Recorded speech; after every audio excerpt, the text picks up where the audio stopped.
A lot of people who care about social and environmental issues and about social justice often feel rather scared about the idea of world federation or world government. These ideas somehow seem too big, too out of our control, too bureaucratic. They tend to prefer small-scale solutions, like living in small communities or eco-villages, where they can basically cut themselves off from the world and all its problems and injustices. In their small communities, they can create a microcosm of social and environmental justice, discussing issues in small assemblies, living simply and growing their own food. In short, they prefer localism over globalism. But is this really a solution? It might lead to a nice life for these individuals in their eco-villages, but does it really help the cause of global justice? Is it really a remedy for the world's problems? If you think about it, then it's obvious that it's not. It's just a way to try to cut off from the world and essentially put your head in the sand. But at least we don't contribute to any of the world's problems or injustices. Many of these localists say, we just lead a good life and we don't harm any others or cause any pollution. But is that actually true? If you still use a computer or a mobile phone, then you're certainly contributing to pollution and injustice, because in order to produce the cobalt that is necessary to make these phones and computers, child workers work for long hours in dangerous conditions in mines in Africa and elsewhere. And of course, these mines produce a huge amount of environmental pollution. And if you're wearing clothes, well then most likely they were made in sweatshops in Africa or Asia, again by poorly treated workers working long hours in poor and dangerous conditions for extremely low pay. And if you're using electricity, it was most probably generated from oil or coal, contributing to environmental pollution and to climate change. And so on, and so on, and so on. If you really wanted to be sure that you weren't contributing to the world's problems and injustices, then you'd have to say goodbye to your computer, goodbye to your mobile phone, goodbye to pretty much all modern tech and gadgets, from ovens to fridges to televisions and air conditioners and so on.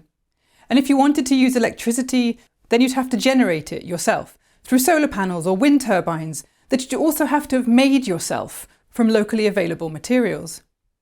You'd have to make your own clothes, and you'd also have to grow your own cotton to make them with, and so on and so on. In essence, you would have to live a life rather similar to the traditional communities of Africa, Asia and Latin America, living in some kind of mud or wooden hut, and spending all your days working the land to produce enough food to eat. Now, I'm not saying there's anything wrong with such a life. I'm actually an anthropologist, and I've spent several years living in a mud hut in a village in rural Africa, and in many respects it's a very good life. But I don't think that it's the life that most localists imagine for themselves. I think most of them imagine some kind of idyllic, small-scale utopia where they live with other like-minded souls, perhaps they grow their own food, but nonetheless, they live with all the modern comforts and gadgets. They use computers and mobile phones. They wear clothes, some of them at least. They use electricity and so on. And they believe that somehow in this way they are still doing good for the world, or at the very least, not contributing to its problems and injustices. But this is just not the case. So if you want all of these things, and there's absolutely nothing wrong with that, then you have to accept that you are still part of the world system, even if you live in a small-scale eco-community. And therefore, what you're actually doing there is creating a nice life for yourselves, and simply ignoring the suffering and injustice that is caused around the world to make your nice life possible. If you actually care about other people in the world, and about poverty and injustice and human rights, and about environmental pollution and climate change, then you have to realize that the only way to do something about those problems is to work to change the world system. These problems simply cannot be solved at the local level. They can only be solved at the global level. And that's why we argue that if you care about social and environmental justice, then you need to be a globalist. Working for global change might not be as fun as living in a small-scale experimental community. It's a bit abstract. It doesn't give you the immediate kick of satisfaction of helping someone face to face, or of achieving a goal straight away. It'll probably take quite a long time. But changing the global system is the only way that we're ever going to rid the world of poverty and injustice.